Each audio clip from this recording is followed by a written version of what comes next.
안녕하세요. 전현진입니다.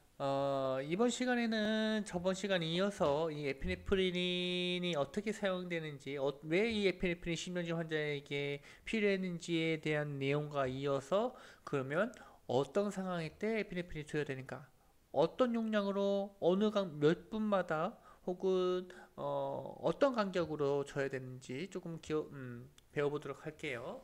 물론 뭐 여기 맨 처음에 글자를 보셨으면 다 아셨을 것 같은데, 적응증 모든 신장정지 환자 표준 투여량 3에서 5분마다 1mg을 투여하면 끝입니다.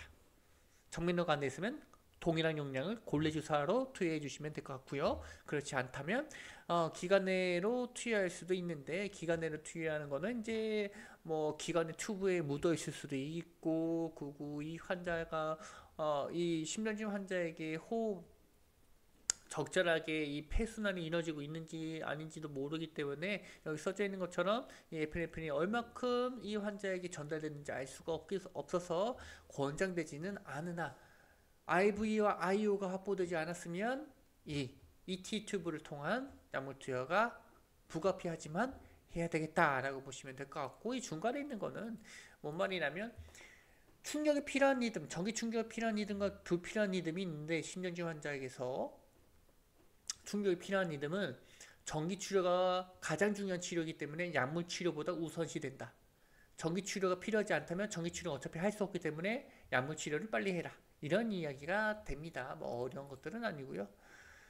자, 다음으로 넘어가 주셔서 이제 기관에 투여해. 그래. 불가피하게 기관에 투여하게 되면 IV와 IO가 안 돼서 용량을 어떻게 해야 되느냐? 투여하는 방법은 동일한데 3에서 5분마다 지속적으로 투여할 수 있는데, 무한대로 투여할 수가 있는데, 용량은 2에서 2.5배, 그러니까 2mg이나 2.5mg으로 기관에 투여해라 라는 점. 그래서 이 여기 써져 있는 것처럼 환자의 이 허파 상태, 폐 상태마다 좀 다르기도 하고, 앞서 얘기했던 것처럼 튜브나 이러한 관을 통해서 그 에피네프린 용량이 100% 전달되는 것이 아니기 때문에 2배로 늘린다는 점. 뭐 여기에 이러한 내용들이 써져 있는데, 앞서 얘기했던 것처럼 환자의 폐 상태에 따라 좀 다르다고 보시면 될 것 같고요. 자, 에피네프린과 관련된 내용들이 계속 나오는데, 뭐 중요한 내용은 다 끝났어요. 모든 신전지약에 에피네프린을 투여할 수 있는데 3에서 5분마다 1mg 투여한다. 이게 가장 중요한 골자거든요. 요것만 알고 계시면 됩니다. 실제적으로 여러분들 환자를 보시게 되면요. 그런데 우리는 단순하게 이 약물을 어느 때 어떻게 어느 정도로 투여하면 되는가 이렇게 끝나는 것이 아니라, 이 약물이 왜 필요한지, 이 약물을 투여했을 때 환자 반응 어떻게 발생하는지, 이 환자 반응이 이상하게 발생하게 되면 어떻게 대처해야 되는지, 따라 내가 원하는 반응이 나타나지 않으면 어떻게 대처해야 되는지, 이런 것들을 좀 더 배워야지만 된다라는 점. 여러분들 단순히 테크니션이 아니라 테크니션 그 기반에는, 이 하는 행위 기반에는 의학적, 과학적 증거가 기반이 되어져 있어야지만 행위를 할 수 있다라고 보시면 될 것 같아요. 뭐 의사들이 하는 거 있잖아요. 뭐 요즘에도 뉴스로 이제 가끔씩 나오는데, 의료기를 납품하는 대리점 업체에서 그 업체 사람들이 수술을 대신해서 해주잖아요. 이런 것들은 그렇게 했는데도 불구하고 환자가 심하게 다치거나 혹은 문제가 생긴 일이 거의 없었죠. 그 밝혀지기 전까지는요. 이렇게 이 수술을 대리할 수 있을 정도로 의학적 기술 자체는 쉬울 수 있어요. 혹은 반복 연습하면 누구나 할 수 있어요. IV 하는 거 일반인들도 연습만 시키면 누구든지 할 수 있어요. 근데 이런 IV를 하는 목적과, 그리고 이 IV를 통해서 환자에게 궁극적으로 치료하고자 하는 목표가 있겠죠. 그래서 그런 것들을 알고 있는 상태에서 하는 거랑, 알지 못하고 단순히 하는 거랑 하고는 좀 다릅니다. 그래서 지약 의료적 과학적 지식을 알고 있는 사람들을 면허를 줘서 너는 이런 행위를 해도 돼 라고 해주는 거고, 면허와 자격을 줘서 할 수 있는 거고요. 그렇지 않고 단순히 기술, 앞서 얘기했던 것처럼 기술만 배우면 누구든지 수술을 할 수 있어요. 근데 앞서 말씀드린 것처럼 기술적인 부분이 아니라 지식적인 부분에서 차이가 있기 때문에 그렇다. 그래서 에피네프린 투여하는 건 앞서 얘기했던 것처럼 그냥 3에서 5분마다 1mg 투여하는 게 끝인데, 이렇게 많은 내용을 다루고 있는 점에 대해서 여러분들 의문점을 가질까봐 이렇게 풀어주고 있는 거고요. 자, 다시 이제 본격적인 내용들을 좀 다뤄보도록 할게요. 투여량에 대한 논란과 새로운 투여 방법 관련된 내용들이 있어요. 자, 처음에 있는 거는 이제 투여량은 체중과 무관하게 그냥 1mg으로 투여하고 있다는 점 기억해 주시면 될 것 같고요. 여기 이제 뭐 양과 관련된 내용들이 양과 관련된 내용들이 나와 있는데, 여기서 중요한 거는요, 요거 조금 보실 필요가 있어요. 고용량의 에프네프린을 투여하게 되면 권고용량을 투여할 때보다 신경질 환자의 자발순환 회복량이 높아진다.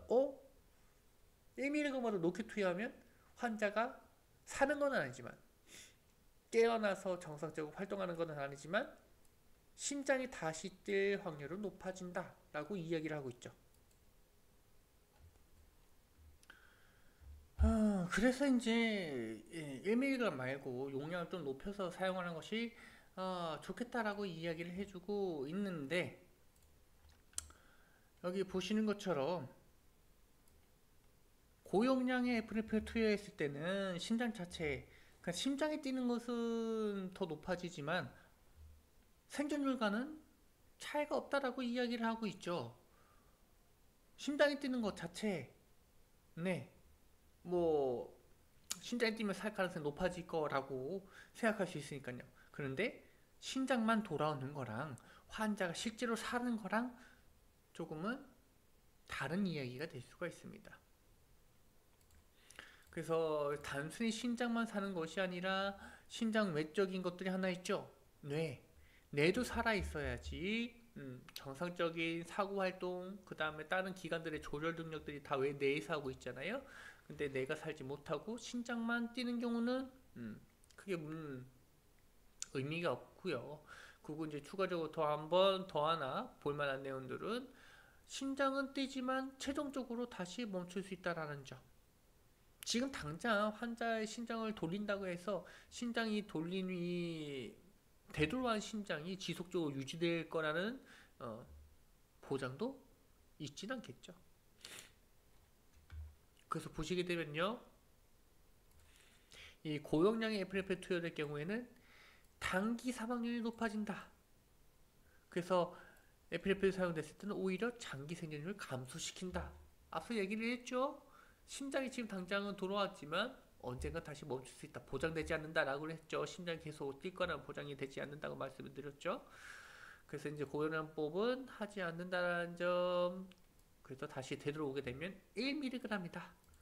이 이야기를 하고 싶어서 이런 이야기를 해주고 있는 거고, 그 다음에 쇼크 환자 관련된 내용들 보시게 되면, 쇼크 환자 혈압을 유지시키거나 심박수를 증가시키기 위해 지속적으로 정맥 주사할 수 있다. 그러니까 우리 심정지 환자는 1mg을 한번 볼수록 한 번 투여를 했었잖아요.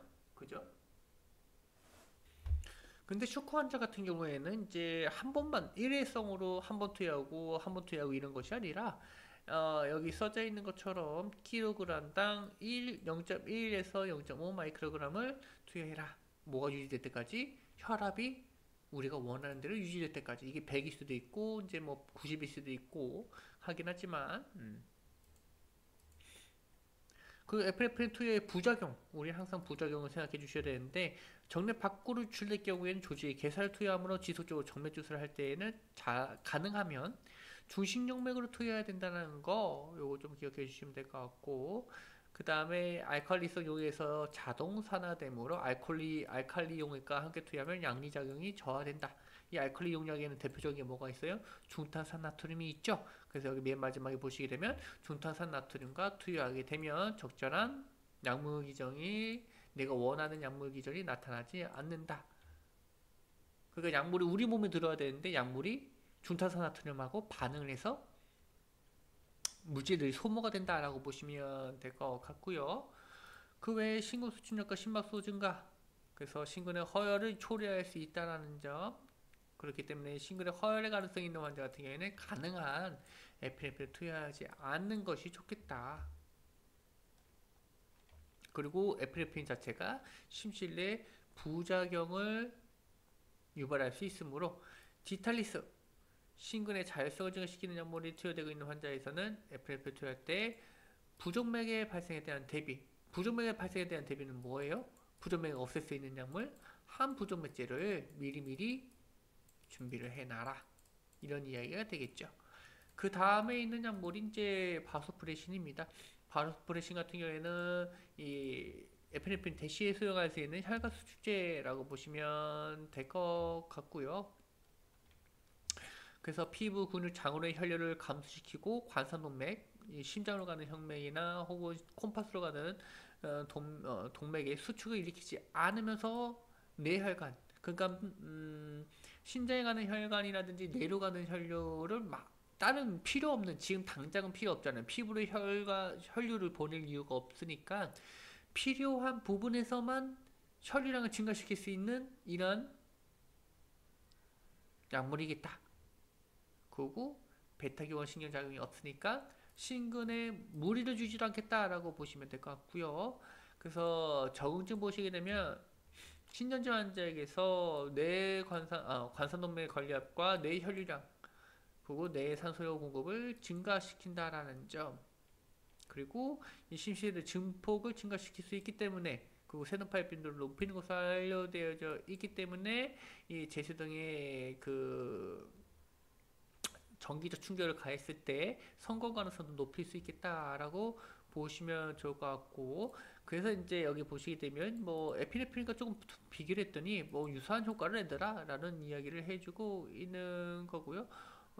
여기서 여기까지 보시면 되는 거고, 여기 또 하나 밑으로 보시게 되면 뭐 무수칙 환자, 심전절 리듬이 전기 치료가 필요하지 않은 환자 중에서 무수칙 환자 같은 경우에는 바소프레신이 에피네프린보다는 좀 더 낫더라, 이런 이야기를 해주고 있습니다.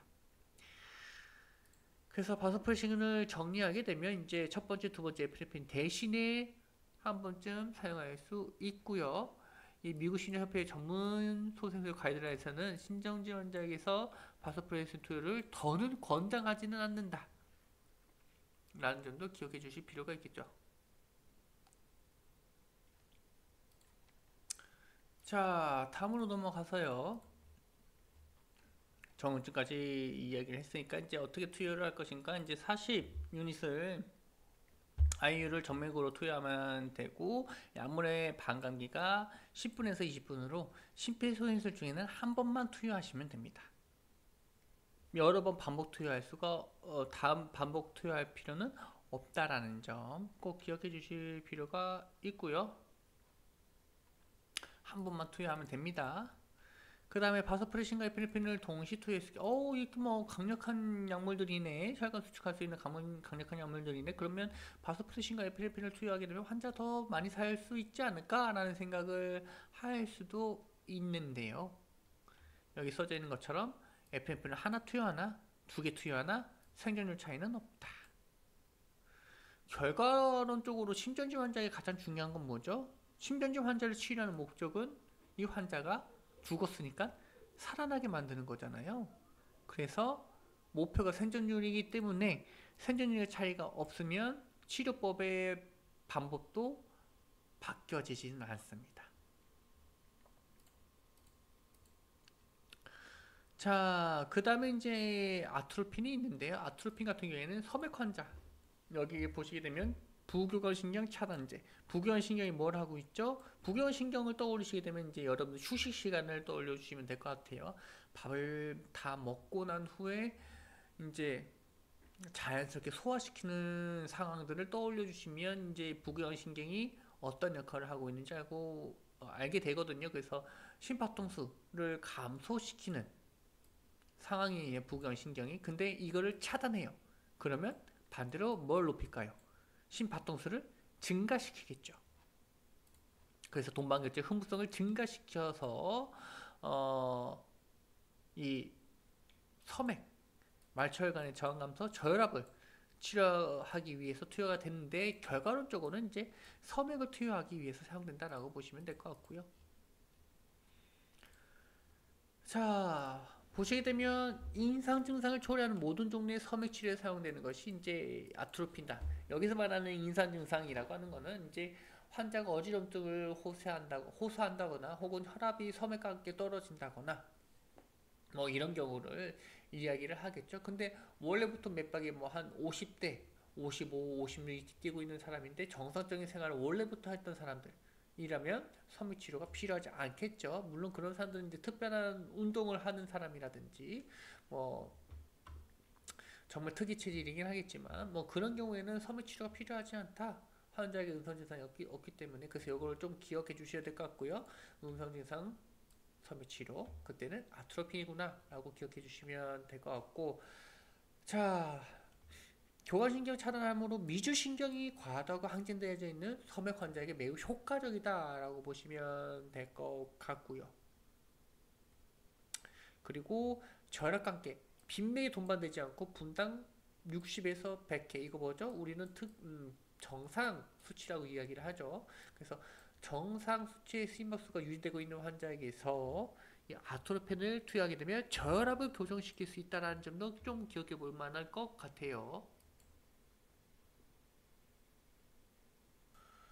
자, 그리고 이제 또 하나 보셔야 될 거는 이 아토르펜 투여했을 때 이제 어떠한 문제가 생기는지에 대해서 확인을 해봐야 되는데 아트로핀이 부경신경을 차단하기 때문에 부경감과 교감은 항상 두 개가 우리 몸을 지배하고 있어요. 둘 중에 하나가 부경신경이 차단이 되면 당연히 교감신경이 더욱더 많이 흥분을 할 수밖에 없겠죠. 그래서 이제 여기서 상대적 교감신경 흥분 작용이란 말이 나오고 있는데 이런 것이 때때로는 문제가 될 수 있다라고 볼 수가 있어요. 그래서 여기 보시게 되면 차단, 방시 차단이 있거나 혹은 이 고도 방시 차단이라고 얘기를 하거든요. 이도 2형부터는 고도 방시 차단이 있는 환자에게서 QRS 간격이 연장된 환자에게 아토피에 투여했을 경우에는 오히려 심박동수가 감소되거나 혹은 심실세동이나 혹은 심실빈맥 등의 빈맥성 부정맥이 발생하는 경우가 있다는 점 기억해 주셔야 될 것 같고요. 그 다음에 모수축 환자는 이 아트로핀 자체가 부경화 신경을 차단하는 거라서 일반적으로 전기 활동이나 심근의 수축이 어느 정도 활동하고 있는 상태여야만 합니다. 근데 완벽하게 멎어버린 상태, 이걸 무수축이라 하죠. 전기 활동도 없고 심장의 기계적 수축도 일어나지 않는 상태에서의 아토피 투여는 아무런 효과가 없습니다. 그래서 무수축 환자에게 투여되지 않는다. 맨 처음으로 다시 돌아가게 되면 이걸로 돌아가게 돼. 이 임상 증상이 초래된 섬액 환자에게만 모든 섬액 환자에게는 아토피 투여될 수 있다. 라는 점. 그러나 여기서 또 하나 보셔야 될 거. 미주신경. 미주신경이 뭐죠? 부교관 신경 중에 하나잖아요. 그죠? 부주신경. 그래서 부교관 신경이기 때문에 무수축 자체가 미주신경으로 인해서 발생했다면 요거는 아트로핀이 투여될 수도 있겠죠. 아토피는 부경신경을 차단하기 때문에. 그래서 미주신경이 흥분하지 못하도록 차단함에 따라서 자발순환이 될 수 있기 때문에 무수축의 원인에 따라 아트로피를 투여될 수도 있지만 일반적인 무수축 환자에서는 투여가 불가능하겠다라고 보시면 될 것 같고 그 다음에 투여 방법이 있는데 0.5에서 1mg을 투여하시면 될 것 같고 요것 또한 적정 심박수가 유지될 때까지 3에서 5분 간격으로 반복 투여하면 됩니다. 섬액 환자입니다. 심정지 환자 아니고요. 심장이 멎어버린 환자가 아니에요. 그래서 여기서 보셔야 될 거는 아토펜 투여량이 총 3mg을 초과하면 미주신경 작용이 완전히 차단되므로 더 이상 용량 투여한 것은 의미가 없다라는 점. 그러니까 내가 만약에 1mg을 초회했다면 1mg, 1mg, 1mg 세 번 투여하면 3mg이기 때문에 더 이상의 투여는 불가능하겠다라는 점 기억해 주셔야 될 것 같고 아토피는 기관으로도 투여할 수 있는 약물 중 하나죠. 그 아토피는 기관으로 투여할 때는 1에서 2 이 초에 여기 정면으로 투여할 때 2배죠. 그거 기억해 주시면 될 것 같고요. 뭐 요거는 눈으로 보시면 될 것 같고, 이제 투여 시 주요 주의사항을 봅시다. 자, 심근경색 등의 심근 허혈이 있는 환자 같은 경우에는 심근 허혈이 악화될 수 있기 때문에 반복 투여를 하지 않는 것이 좋을 것 같고요. 이런 환자 같은 경우에는 심근 허혈이 있는 환자 같은 경우에는 뭐 아토피보다는 약물 투여보다는 이 심장 박동 조절, 페이싱을 하는 것이 더 좋겠다라는 점. 그리고 0.5mg이면 오히려 이 양리 효과가 발생하지 않고 섬액을 더욱더 초래할 수 있다는 점 기억해 주셔야 되고, 과량일 경우에는 반대로 예, 부경신경 완전 차단으로 인해서 이러한 부작용이 생길 수 있다는 점도 기억해 주셔야 될 것 같고요. 그 다음에 있는 것이 이제 준탄산나트륨입니다. 준탄산나트륨은 앞서 말씀드린 것처럼 칼륨, 고칼륨 혈증일 때 칼륨을 제거하기 위한 약물로 사용되거나, 혹은 이게 알칼리성 약물이기 때문에 산증을 교정하기 위해서 사용된다라고 보시면 될 것 같고요. 그래서 여기는 이제 산증이 발생되는 사항에 대해 설명을 해주고 있는 거고요. 여기도 마찬가지로 심폐소생술에서 절절한 혈류가 이루어지지 않음에 따라서 폐도 마찬가지고 우리 신체 내부도 마찬가지고 적절한 이산탄소를 제거할 수 없게 된다. 그리고 이러한 이 이산탄소의 제거가 일어나지 않음에 따라 이 산성화가 진행된다라는 점을 기억해 주셔야 될 것 같고요.